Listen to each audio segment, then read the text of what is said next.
Muy bien.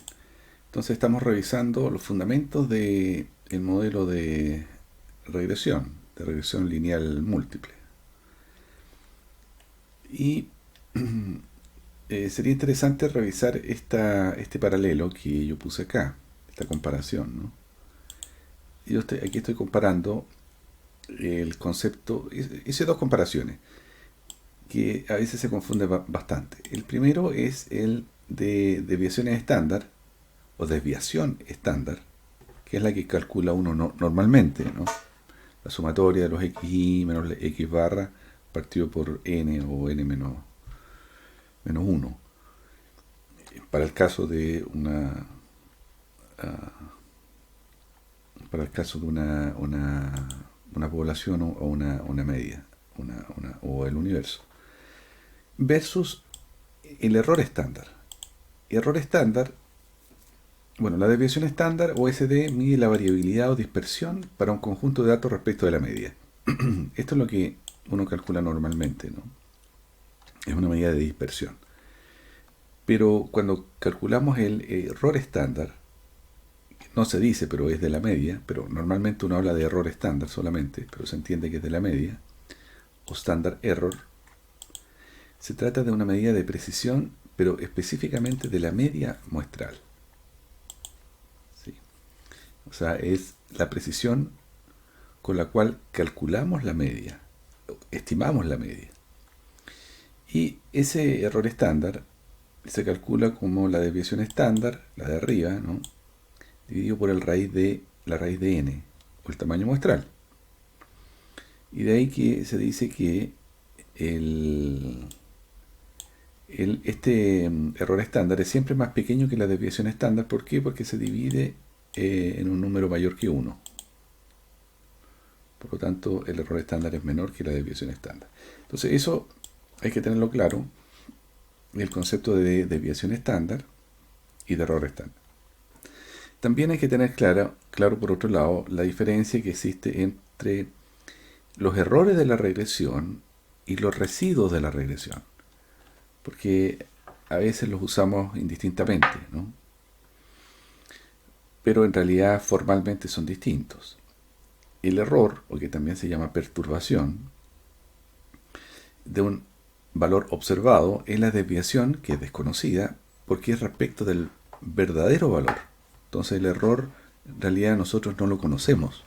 Lo podemos estimar o proyectar, pero nunca lo vamos a conocer realmente.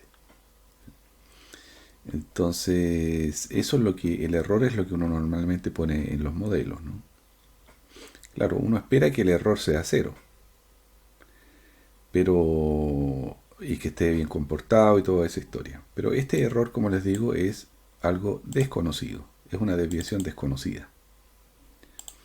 En cambio, los residuos, eso es la diferencia entre el valor observado, el dato que tengo, y el valor estimado de la cantidad de interés. Es decir, por este podría ser un punto, el punto que yo tengo de datos en una regresión, y este podría ser el punto proyectado, ¿cierto? Es decir, el valor, voy a poner aquí el valor proyectado, para que quede más claro, de la cantidad de interés. Por ejemplo, la media que yo espero de ese valor cuando yo ajusto la recta. Entonces el residuo es entonces la diferencia entre el valor observado y el valor ajustado, que me lo entrega la recta de regresión. Todo esto lo estamos haciendo en relación a una regresión, ¿no? Entonces, para ser técnicamente precisos, debemos hablar de residuos cuando nos referimos a esa diferencia que nosotros calculamos, nos da un valor, y error más bien a un concepto de una desviación que es desconocida porque es respecto del verdadero valor, que nunca lo vamos a saber. Entonces, cuando uno trabaja para diagnosticar si es que los supuestos del modelo, por ejemplo, si los supuestos de los errores son adecuados, uno lo que hace es inspeccionar los residuos. Uno inspecciona los residuos para diagnosticar la validez de los supuestos que se han hecho sobre los errores. ¿Por qué? Porque los residuos los tenemos y los errores no los tenemos. Pero sí nosotros acerca de los errores hacemos algunos supuestos. Entonces en esta regresión común y corriente, E es el vector de errores, entonces que está estipulado que tiene un cierto comportamiento, ¿no? Media cero, homoceástico y no sin correlación serial. Este es el error. Okay. El de arriba, ¿no? La perturbación, que se supone que tiene cierto comportamiento. Ahora, cuando nosotros ya lo estimamos, ese error, hacemos una estimación, ese ya es un residuo. Ok, también hablamos de parsimonia. Yo aquí agregué los conceptos de R cuadrado y de R cuadrado ajustado, que no son de parsimonia, son simplemente de grado de explicación del modelo, ¿cierto? O grado de ajuste de la curva, de la recta, a los datos. Aquí están las definiciones de R y del R cuadrado, ¿cierto? Que como les digo, tienen muchas limitaciones, pero básicamente el problema que tienen es que siempre aumenta cuando yo agrego más parámetros. Entonces, el R cuadrado tiene ese gran problema. Y acá yo puse los criterios de parsimonia probablemente tal, que son los de Akaike y el de Schwartz, que bueno, se pueden definir también para sistemas de ecuaciones a estimar por regresión, o en modelos de vectores autorregresivos, que son sistemas de ecuaciones, pero con componentes autorregresivos, es decir, que dependen de valores anteriores. Y bueno, una aproximación que uno puede hacer es utilizando la suma cuadrada de errores, a pesar de que la definición formal es con la función de verosimilitud. Entonces yo aquí hice un ejemplo con estos datos. Ventas es Y, X es publicidad. Entonces yo estimé aquí, corrí la regresión, estimé la suma cuadrada de errores, esto, el logaritmo natural de la suma cuadrada de errores, que es esto. Luego n es el número de observaciones, k es el número de parámetros, en este caso 2, intercepto y pendiente, y con eso calculé acá ambos criterios de parsimonia, ¿no? A y C y B y C. Entonces la idea es que uno aquí haga comparaciones respecto de otras especificaciones, porque aquí tengo un modelo, pero otro modelo podría ser, por ejemplo, las ventas respecto a la publicidad, pero también respecto a la publicidad del año anterior.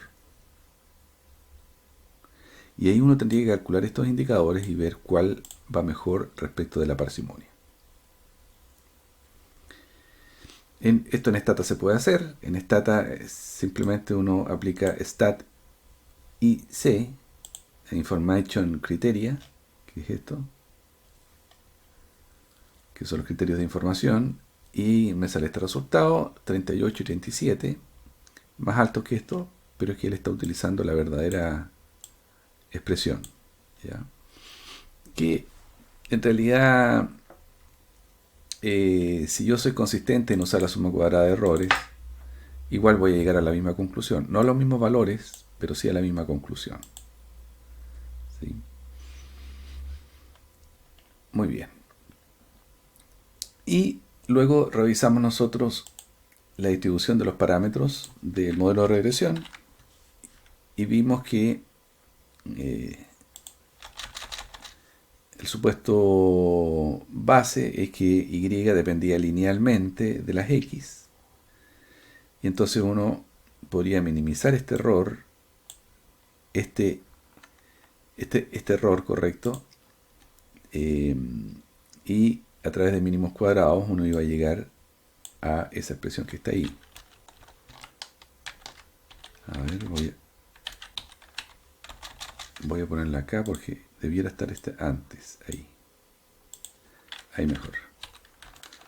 Entonces, esa es la especificación. Y si uno ahí hace mínimos cuadrados, va a llegar a esta expresión que está acá.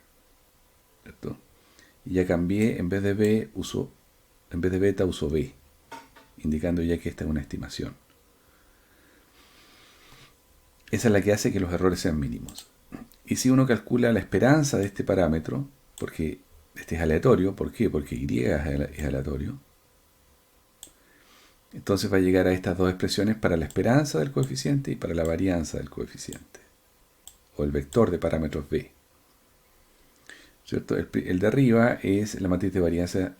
Este concepto que está acá, el E, la esperanza del error, ¿cierto? Es la matriz de varianzas y covarianza de los errores.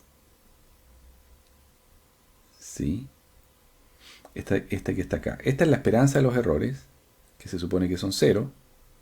Los errores, los verdaderos errores, 0. Esta es la varianza y covarianza de los errores. Esta es una matriz.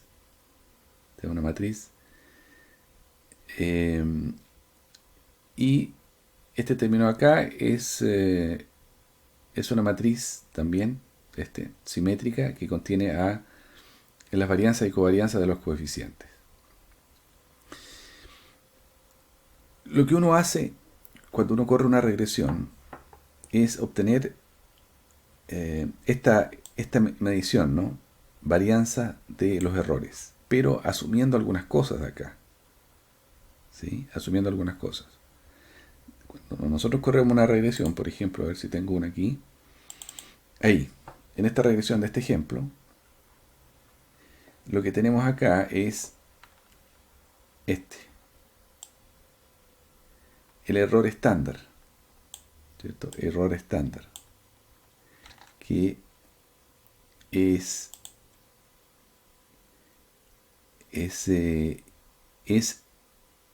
la varianza raíz de este coeficiente, ¿cierto? Pero me falta un término que es el x' a la menos 1 sigma cuadrado y, exactamente. Este término acá, del cual vamos a ver una estimación más adelante. Aquí un poquito más abajo. Entonces, esta es la matriz de varianza y covarianza de los coeficientes. En cambio, el que tenemos aquí es más que eso. Es esta matriz, efectivamente, en realidad los elementos de la diagonal de esta matriz, pero todavía corregido por raíz de n, pero el raíz de n tiene un pequeño detallito que lo vamos a ver. Lo vamos a ver ahora. Entonces, en resumen, la B, el vector de parámetros de intercepto y pendientes, va a tener esta distribución en general. Beta más este término como esperanza y como varianza este término, que es una matriz. ¿Por qué es una matriz? Porque este es un vector. Entonces esta es una matriz también. Entonces lo que uno hace normalmente es asumir algunas cosas, ¿ya? Entonces eso es lo que vamos a ver ahora. ¿Cuáles son los principales supuestos que nosotros hacemos sobre esto?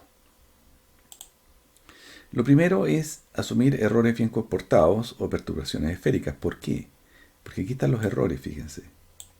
Entonces los errores determinan la esperanza y la varianza de este coeficiente. Todo depende al final de los errores, de cómo se comportan los errores.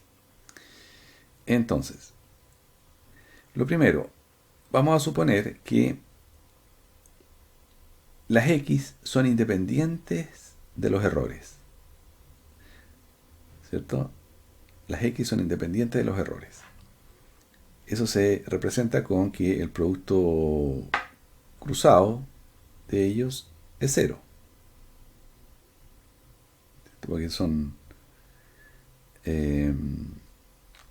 X traspuesto versus el vector de errores. Eso quiere decir, si eso es 0, Quiere decir que son independientes. Que pase lo que pase con X no tiene nada que ver con los errores. Entonces eso, fíjense que inmediatamente tiene un efecto acá. Porque si eso es correcto, este término se hace 0.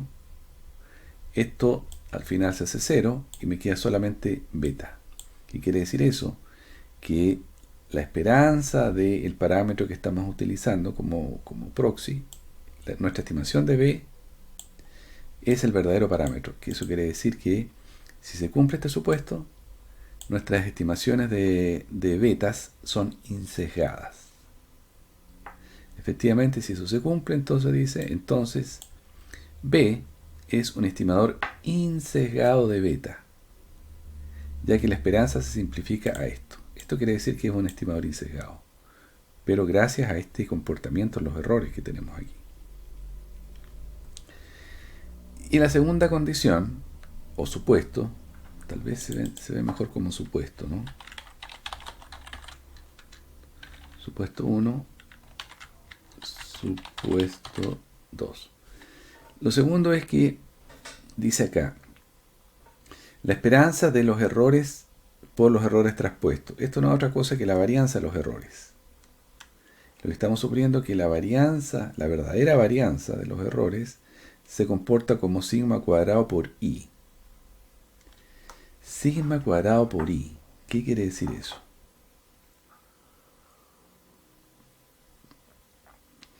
Esta varianza de los errores, si se los puedo explicar yo tal vez en Excel, a ver si por acá me logro explicar mejor. Esa varianza de los errores, voy a copiar esto. Ahí. Esta es la varianza de los errores. Esperanza de E', voy a poner así. Bueno, esto es una matriz. Esta es una matriz donde van a estar todas las varianzas de los errores. Entonces va a ser una matriz grandota. Por ejemplo, si tengo 10 datos, va a ser de 10 por 10.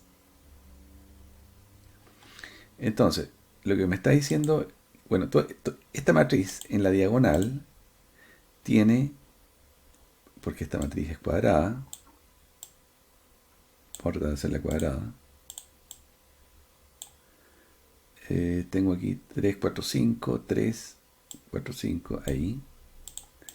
Esta matriz es cuadrada. Entonces todos los elementos de la diagonal de esta matriz, todos los elementos de la diagonal, ¿no es cierto? Sabemos que son todos positivos. ¿Por qué son positivos? Porque son varianzas. Va a ser la varianza o la esperanza de el primer error respecto a sí mismo. Eso es la varianza del primer error. Va a ir acá. Esta es el del segundo error contra sí mismo. Esta. O covarianza de un error contra sí mismo. Todas estas son las varianzas. Y todas las que están afuera son las covarianzas. Las covarianzas, por ejemplo, el error 2 contra el error 3, etc. El 4 con el 5, el 1 con el 6, el 3 contra el 4, etc. Entonces, esto es simétrico. Porque decir covarianza entre el segundo y el tercero es lo mismo que decir covarianza entre el tercero y el segundo. Entonces, estos elementos que están arriba son simétricos abajo. Muy bien. Entonces, aquí se aplica un supuesto bastante fuerte, si se quiere, pero necesario, que dice que esta matriz se puede escribir de la siguiente manera. Sigma cuadrado por i. Sigma cuadrado por i. ¿Qué quiere decir en el fondo? Que esto lo vamos a poder escribir como sigue. A ver, 2, 3, 4, 1, 2, 3, 4, 5, punto, 2, 3, 4, 5. Lo voy a hacer aquí para que se vea más claro. Que vamos a poder escribir esta matriz como un sigma cuadrado, sigma 2, voy a ponerlo ahí, multiplicado por una matriz. Una matriz que va a tener la misma dimensión, pero que va a tener puros unos aquí. Fíjate. Y va a tener ceros fuera de la matriz. O sea, va a ser una identidad. una matriz identidad. ¿Qué quiere decir eso? Eso quiere decir que vamos a tener sigma cuadrado multiplicado por todo esto, que es la identidad.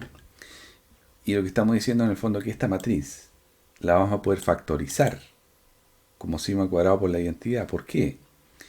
Simplemente porque las covarianzas que están aquí, vamos a suponer que todas las covarianzas que están aquí y aquí arriba son 0. 0, 0, 0. ¿Sí? Y vamos a suponer que además todas estas varianzas son iguales entre sí. ¿Y cuál es esa varianza? Sigma cuadrado. Varianza de los errores. Y por eso es que tengo 1 acá. ¿Por qué? Porque son todos iguales. Entonces, ¿qué es lo que estamos diciendo? Que estamos suponiendo que esta matriz que puede ser... Lo único que obligatoriamente es que estos son números positivos y es simétrica. Bueno, es cuadrada y es simétrica. Pero puede tener cualquier forma posible. Puede tener cualquier forma posible respetando eso, que sea cuadrada, que tenga los elementos de la diagonal positivos, ceros o positivos, y los de fuera de la diagonal sean iguales arriba y abajo, o sea, pudiendo haber negativos y positivos, por supuesto, es decir, sea simétrica. Estamos suponiendo que eso va a ser igual a esto. O sea que se va a poder escribir como una constante que va a ser la varianza de los errores, por la identidad, que es todo esto. Entonces aquí hay un supuesto importante.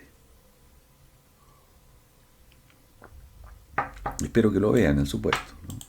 Es un supuesto importante. Ese supuesto simplifica mucho las cosas, porque si yo regreso acá, este supuesto, eso me quiere decir que estamos suponiendo que los errores están distribuidos independiente e igualmente. Distribuidos igualmente, claro, porque aquí son todos iguales. El error del primero es igual al error del segundo, porque son todos iguales. Entonces son todos igualmente distribuidos y además son independientes. Claro, ¿por qué? Porque las covarianzas entre ellos son 0. ¿Te fijas? Este valor por aquí, que me dice más o menos la covarianza entre el segundo y el cuarto, es 0. O sea, no hay correlación entre ellos. No hay, si fuera una serie de tiempo, no hay correlación serial entre ellos. Son independientes. Entonces son homocedásticos los errores, tienen igual varianza y no hay correlación serial. Todos los elementos de esta matriz fuera son 0. ¿Y eso cómo se dice? Bueno, estableciendo que esta varianza de errores es realmente sigma cuadrado por la identidad. Estamos suponiendo esto. Y eso, como les digo, quiere decir que los errores están distribuidos independiente e igualmente. Eso quiere decir homocedasticidad y no correlación serial. Bueno, si eso se cumple y yo voy acá, tendría que aquí, en la varianza del coeficiente, meter la varianza de los errores. Tendría que meter este supuesto aquí, ¿cierto? Si meto sigma cuadrado por i acá, ¿cierto? El sigma cuadrado, como es una constante, lo puedo sacar a la izquierda. La identidad no me afecta porque es 1. Y resulta que se me van todos estos términos, porque estoy multiplicando x' por x' a la menos 1. O sea, estoy multiplicando algo por el inverso de ese algo, y eso es 1. Y me queda simplemente sigma cuadrado x' a la menos 1. O sea, me queda esto. Esto es lo que estamos suponiendo. Entonces, estamos suponiendo que la varianza de los errores es igual a esto. Menos 1. La inversa de eso. ¿Te fijas? Porque aquí está me estoy quedando con x' a la menos 1 y sigma cuadrado por i el i se va, el sigma cuadrado se me va acá. Entonces, B,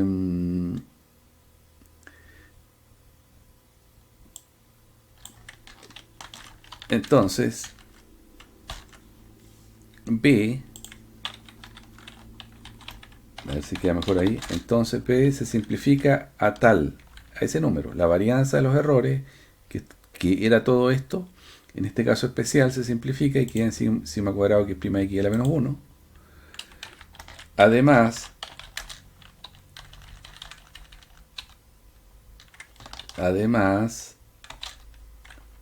puede demostrarse que B es eficiente. ¿Por qué? Porque esta varianza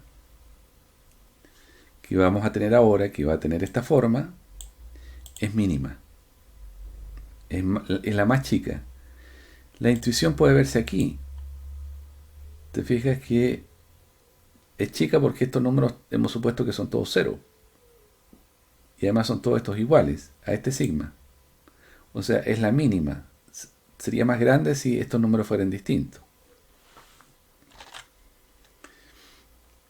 Entonces, lo que sí podemos decir que con esos dos supuestos acerca de los errores, vamos a tener, primero, que B es un estimador insesgado de beta. Eso es muy importante. Es un muy buen estimador con ese supuesto. Y además, vamos a decir que beta es eficiente. ¿Por qué? Este B es eficiente porque es el que tiene la mínima varianza. ¿Te fijas? Entonces, este supuesto que parece tan...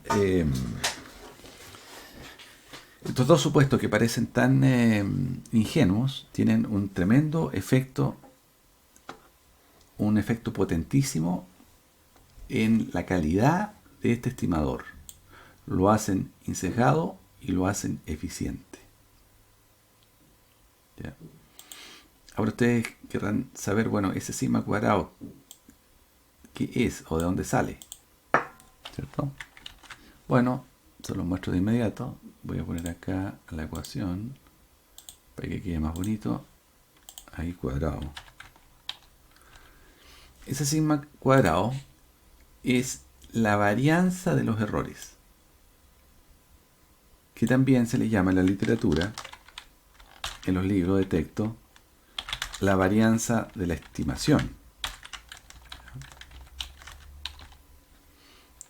Y que puede estimarse, porque no la conocemos, naturalmente nunca la vamos a conocer, este sigma cuadrado, pero lo podemos estimar con el S cuadrado, ¿cierto? Que va a ser la varianza estimada de los errores, como la sumatoria cuadrada de los errores al cuadrado, la sumatoria cuadrada de los errores, partido por t menos k.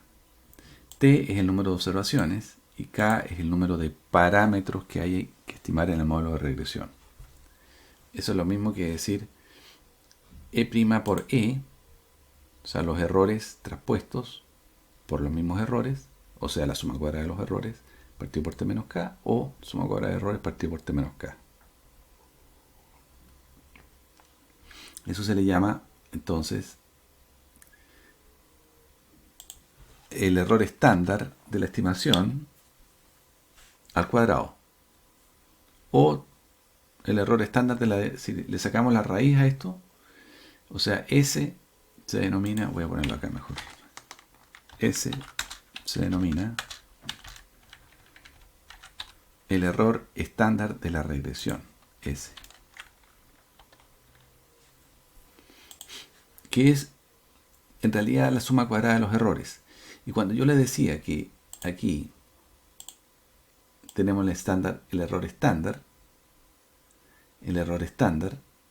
¿cierto? Pero de los coeficientes, porque en realidad aquí estamos estimando ya dos cosas simultáneamente. Estamos estimando los coeficientes de regresión, que son estos, ¿cierto? Y también estamos estimando otro parámetro, que es la varianza de los errores.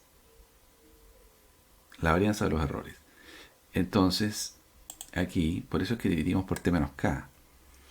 Y no por t menos 1 ni por t menos 2, sino que por t menos k. Porque una vez que yo estimo los parámetros, que en este caso son dos, una regresión lineal tiene intercepto y pendiente, entonces puedo estimar este parámetro, que vendría a ser la varianza de la estimación o la varianza de los errores, pero para eso previamente tengo que haber estimado los parámetros, para poder yo calcular, estimar los errores y la suma cuadrada de los errores, en base a los residuos, ¿no?, de la regresión. Y no está por t menos k, sino que no está por t menos 1, sino que está por t menos k. Mientras más parámetros hayan acá, más grados de libertad yo pierdo para poder estimar con precisión esta varianza de los errores. Entonces, eso es lo que tenemos acá. ¿Qué es lo que tenemos acá? Esto. Espérame. Lo que tenemos ahí es esto. Esto que está acá. Pero utilizando el s cuadrado. Y el s cuadrado, ¿cómo se define? De esta manera. X' a la menos 1. Bueno, aquí utilizamos el primero, porque está una matriz, los elementos de la diagonal, ¿no?, para los x. Entonces vamos a calcular primero por ejemplo, de la pendiente, con el elemento de la diagonal que corresponde a esta matriz, de 2 por 2. Y después para el intercepto, con el elemento que corresponda de acá. Ok, y lo último. No hay que confundir esta varianza de la estimación o varianza de los errores, o error estándar de la regresión, o standard error of the regression, como se diga en inglés, con el error estándar de cada coeficiente, beta, estimado. ¿Okay? Porque el error estándar, el error estándar, estos que están aquí, son de los coeficientes, no es del de la regresión, no es de los errores. Este error estándar es de los coeficientes. ¿Y cómo se calculan estos de los coeficientes? Bueno, como les decía, va a ser el s cuadrado, multiplicado por x' a la menos 1. Esa es la varianza. Bueno, hay que sacarle raíz para calcular el error estándar. O dicho de otra manera, tal cual está aquí, el error estándar de los coeficientes, estos que están acá, van a ser la raíz de s cuadrado, que es este, multiplicado por xt o x', x a la menos 1. Dice JJ. ¿Qué quiere decir eso? Que si yo quiero calcular el error estándar del primer coeficiente, tengo que buscar en esta matriz el coeficiente 1, 1. El elemento 1, 1 de la diagonal. Y si quiero el segundo coeficiente, BJ o B2, voy a buscar en esta matriz el elemento 2, 2. Muy bien. Y ya vamos a repasar esto con números.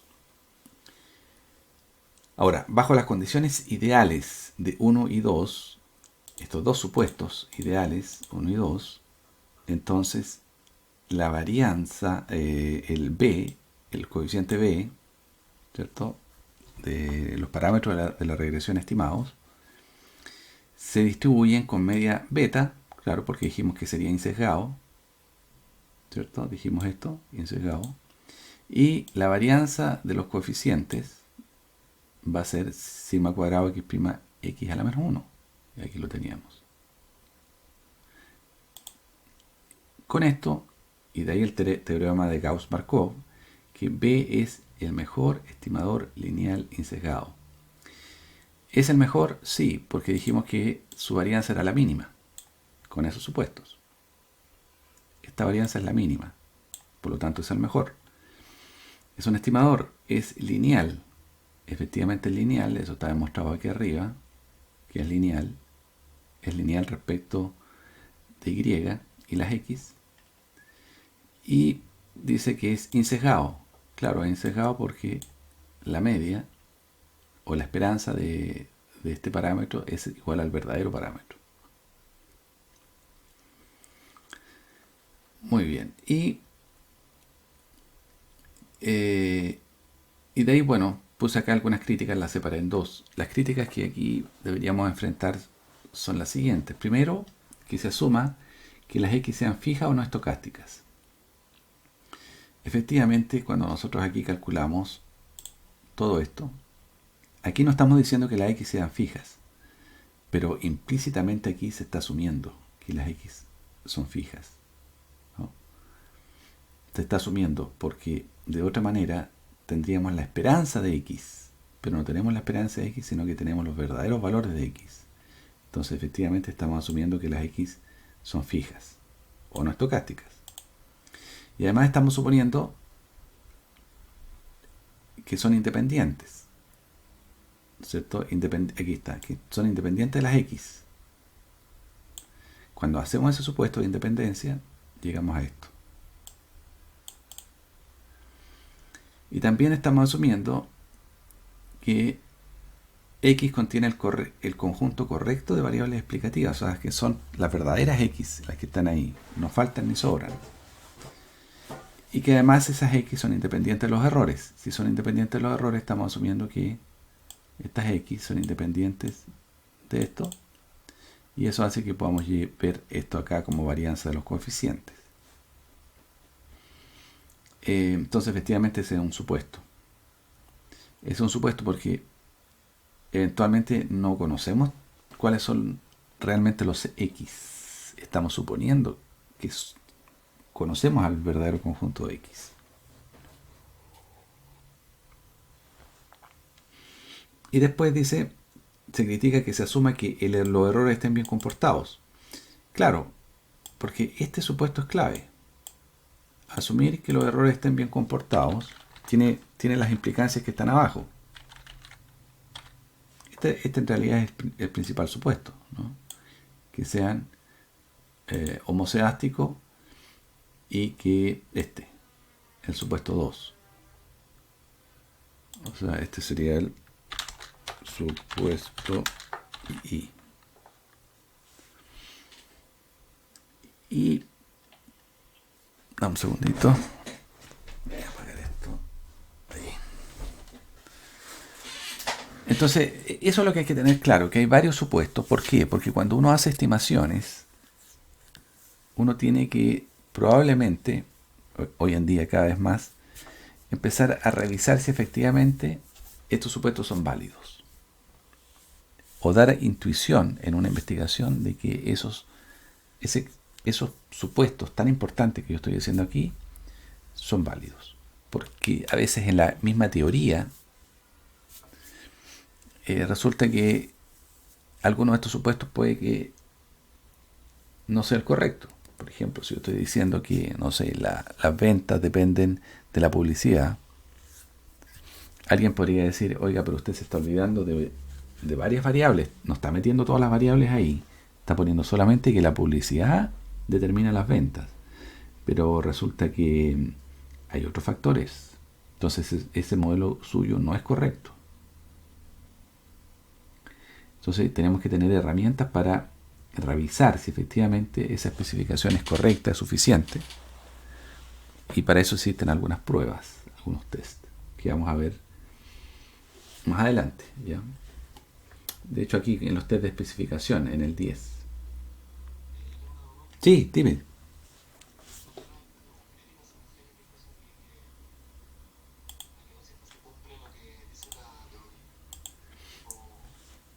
Exactamente, de que cuando yo hago inferencia, específicamente hago inferencia, por ejemplo, respecto a los B, aquí, entonces yo digo, mira, en esta regresión tengo esto. Entonces yo digo, mira, la publicidad afecta a las ventas, porque tengo ventas Y, publicidad X. Entonces yo digo acá, estadístico T, mayor que 2, significancia menor que 0.05, entonces está perfecto, yo podría decir. Está perfecto y por lo tanto efectivamente la publicidad determina las ventas de la empresa. Y aquí incluso podría decir que esta es la pendiente o es la relación. Cada peso en publicidad, cómo afecta a las ventas. Tengo el error estándar de este coeficiente, tengo el estadístico. Toda esta es inferencia. Y toda esta inferencia que estoy haciendo yo, no tanto el coeficiente, ¿no? Pero también podría afectarlo allí. Pero toda esta inferencia que estoy haciendo acá tiene que ver con el supuesto que yo estoy haciendo de que esta es la varianza de los coeficientes. Y si esta no es la varianza de los coeficientes, ya sea porque por ejemplo, los errores están mal comportados, ¿sí? O más grave, si la esperanza, porque si esta no es la verdadera, esto sería malo, pero no tan dramático, porque yo estimaría mal los intervalos de confianza. Todo esto estaría un poquito malo. Tendría que tomar más precaución antes de decir tan drásticamente una conclusión. Pero lo que sí sería muy malo es que este estimador sea sesgado. Y que sea sesgado quiere decir que su esperanza no sea el beta. ¿Y qué quiere decir que su esperanza no sea el beta? Que probablemente aquí los X no son independientes de los errores y por lo tanto todo este término ya no se hace cero. Y si esto no se hace cero, por el motivo de que no son independientes, entonces yo tengo acá un estimador que es sesgado. Y eso sí que es grave. Y si además es inconsistente, peor todavía. ¿Te fijas? Entonces, cuando tú ves una regresión de este estilo y ves estas salidas, detrás de esto estamos asumiendo implícita y explícitamente que estos dos supuestos se cumplen. ¿Estamos? Si no se cumplieran estos supuestos, todo esto cambia. Nuestra estimación de los coeficientes de regresión y todo lo que es inferencia de los coeficientes. Todo lo que ustedes ven allí se basa en este supuesto, estos dos supuestos.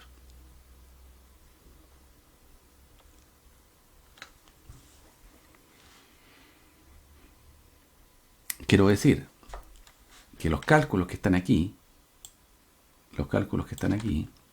se basan en esto. En que el beta o el B es insesgado, por lo tanto este es un buen estimador del verdadero, y que la varianza de los errores tiene esta forma, y que se puede calcular, que nos permite calcular el error estándar de los coeficientes de esta manera. Pero en situaciones más realistas, más completas, esos supuestos pueden no cumplirse. Y esto hace que esta salida de regresión no sea verdadera, no sea correcta. Para esos casos, ¿no? ¿Lo ves más o menos, Maxi? Perfecto. Muy bien. Una cosa relacionada con lo anterior, y vamos a trabajar sobre ese ejemplo que sigue, es qué pasa cuando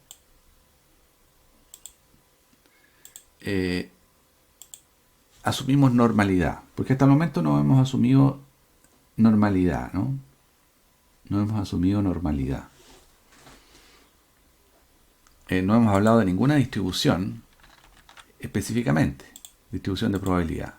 Pero ahora vamos a agregar normalidad. Vamos a asumir que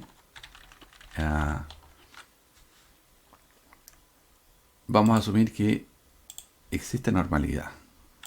Vamos a poner esta aquí, -1, ahí. Bueno, Si Y es normal, o sea, se distribuye normal, si Y se distribuye normal, puesto que B es una combinación de Y, eso ya lo vimos, a ver si se acuerdan, aquí B depende de Y, y si Y es normal y los X son fijos, esto también va a ser normal. Si esto se mueve aleatoriamente Y, se va a mover también aleatoriamente B. Muy bien. Entonces, puesto que B es una combinación de Y, y si Y es normal, los coeficientes B también se distribuirán normalmente con la siguiente medida y varianza. O sea, fíjate que le agregamos el n aquí. Y ya tenemos una distribución normal. Porque antes lo que teníamos era que B se distribuía nada más de esta manera. Pero no habíamos puesto ninguna distribución acá. ¿Te fijas? Y ahora estamos diciendo que si los Y son normales, entonces también B se distribuye normal. ¿Te fijas? Este simbolito está más bonito acá. Ahí. A ver si no me queda otra. Ok. Entonces, ¿dónde estamos? Ahí. Bueno, si efectivamente Y es normal, de tal manera que B también sea normal distribuido de esta manera, además, en ese caso, el estimador B, que ya sabemos que es óptimo, que es el mínimo, pero además el estimador B, que es óptimo, voy a poner pasa de ser MELI a MEI. Es un estimador suficiente, lo que implica que es el mejor estimador de entre los insesgados. O sea, es el top de top. ¿Te fijas? Antes habíamos dicho que era MELI, el mejor estimador, pero de los lineales. Y cuando hay normalidad, podemos decir que ya no importa que sea lineal o no lineal, pasa a ser suficiente. O sea, es el mejor estimador, sea de los lineales o no lineales. Este es el mejor estimador.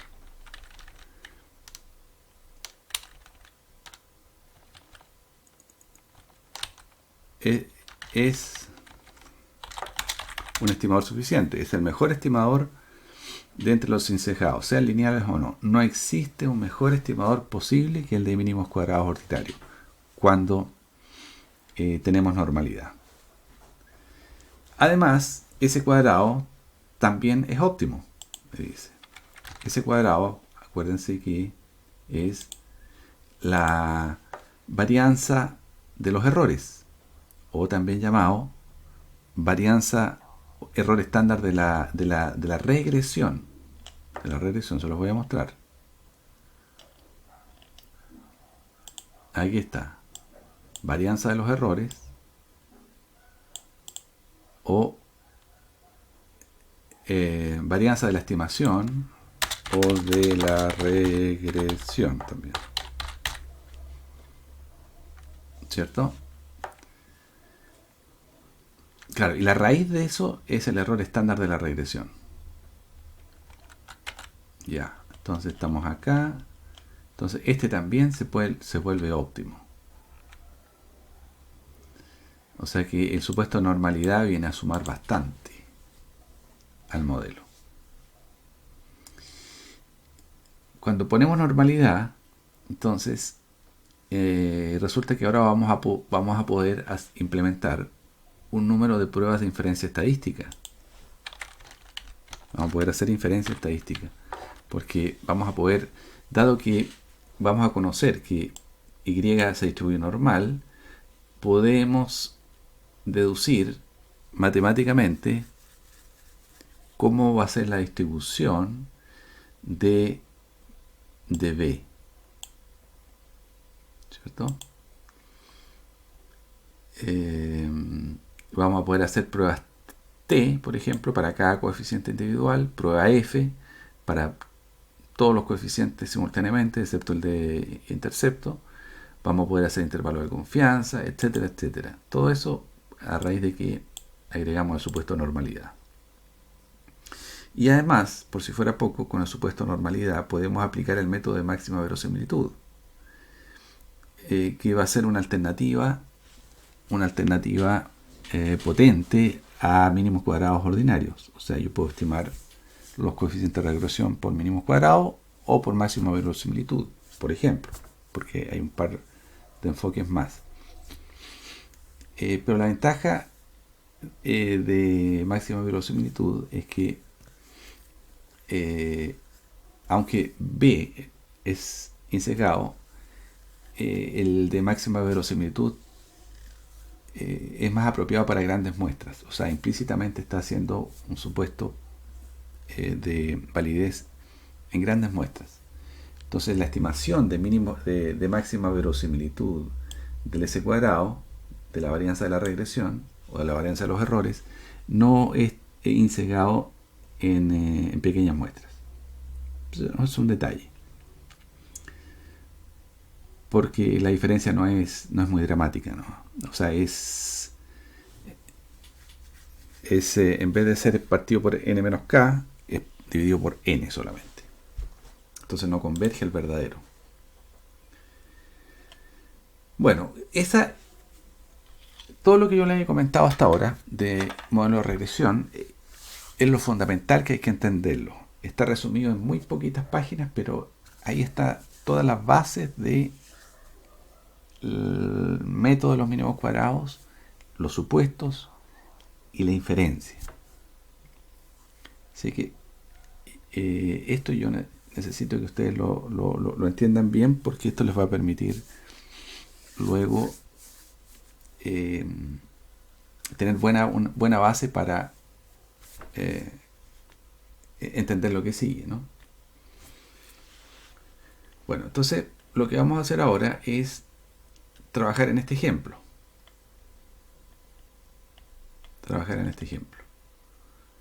Vamos a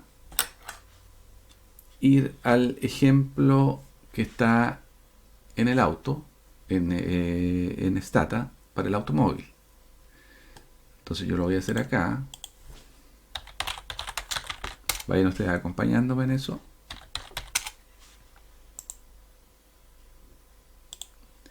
Entonces, el de los automóviles lo puedo abrir acá, por ejemplo. Ejemplo. Este.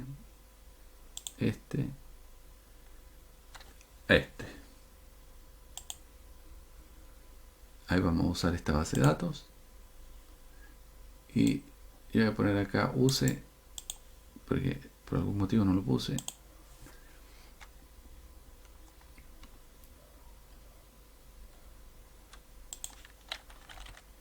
Entonces,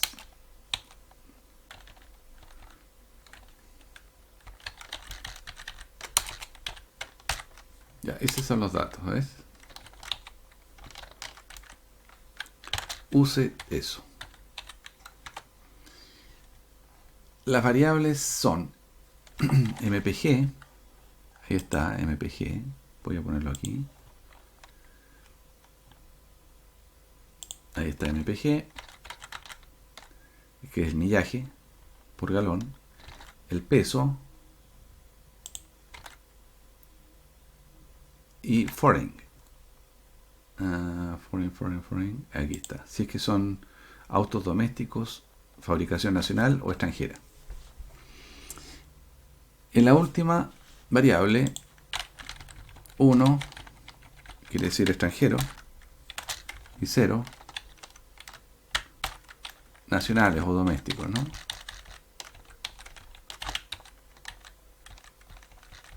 Foreign entonces va a ser 1 para los autos extranjeros y 0 para los domésticos.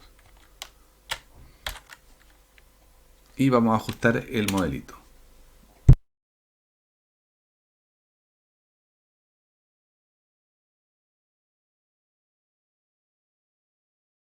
Ok, vamos a ajustar este modelito. A ver si lo tienen por ahí ya, por ahí. A ver si logran obtener esta regresión que tenemos acá.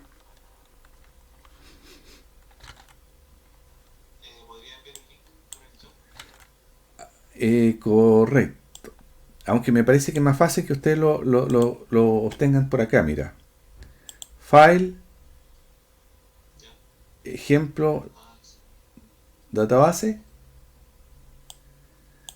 Y de ahí se van a Stata 15 manual database. Y de ahí el base, el primero, siempre el primero. Y después auto. Perfecto. Ahí llegan y saben cómo llegar después. Muy bien.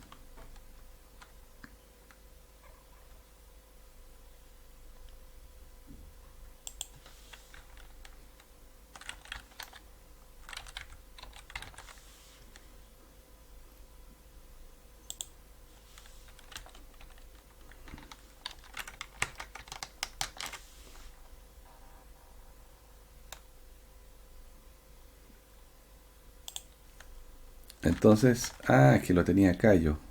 Use. HTTP Stata. Ya, pero da igual. Entonces voy a poner aquí un zoom. Pero me interesa solamente algunas variables que son mpg, weight y foreign. Ahí tengo esos datos.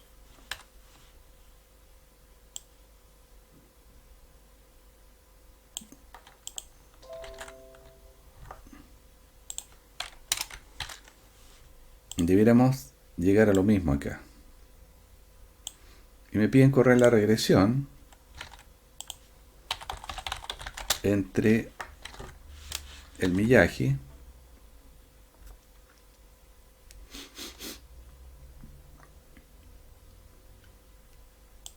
que depende del peso y de la fabricación.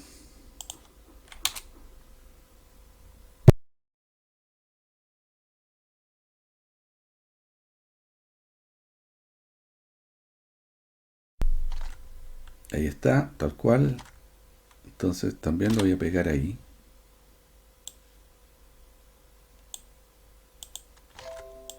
Entonces lo saco y lo pego acá.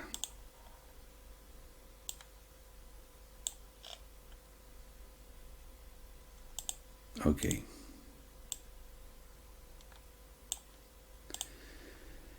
Entonces está corrida la regresión y aquí vamos a verificar algunas cosas. Usando Stata y matricialmente, verifique matricialmente paso a paso lo siguiente. Primero, vamos a calcular la esperanza de la suma cuadrada media del modelo, ¿cierto? O sea, esto, SS del modelo, la suma cuadrada, ¿no? Suma cuadrada del modelo, la esperanza, y MSS lo mismo, y después la esperanza de los residuos acá, la suma cuadrada de los residuos, ¿cierto? Y entonces vamos a verificar en primer lugar el cálculo del R cuadrado, porque el R cuadrado es la suma cuadrada explicada, es decir, la del modelo, partido por la suma cuadrada total, que es la suma de los dos. ¿Ya? Entonces, a ver, lo que estoy diciendo es que, a ver cómo lo hago. Si yo tomo esto, copiar y lo pego acá, vamos a poner esto aquí. Entonces,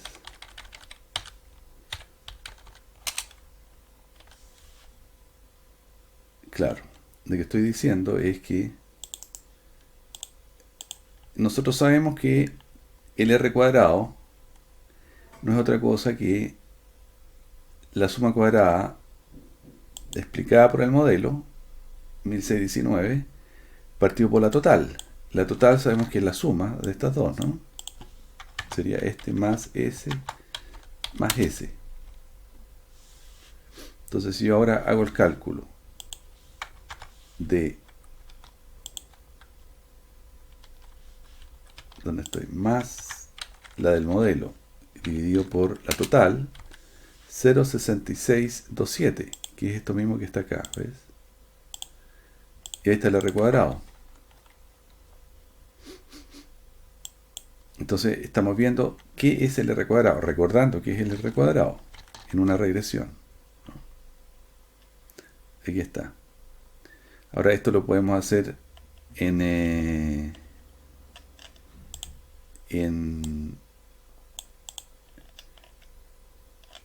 en ¿cómo se dice? En Stata directamente, ¿no? Pero a ver, primero quiero que lleguen a ese valor, a ese cálculo. Que verifiquen el resultado, que sabemos que el r cuadrado tiene que ser 0,6627. Que lleguen a ese valor.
A ver si llegaron.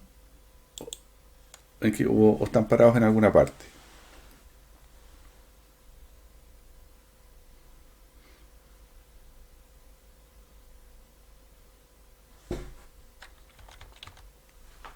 Ya, voy a poner pausa.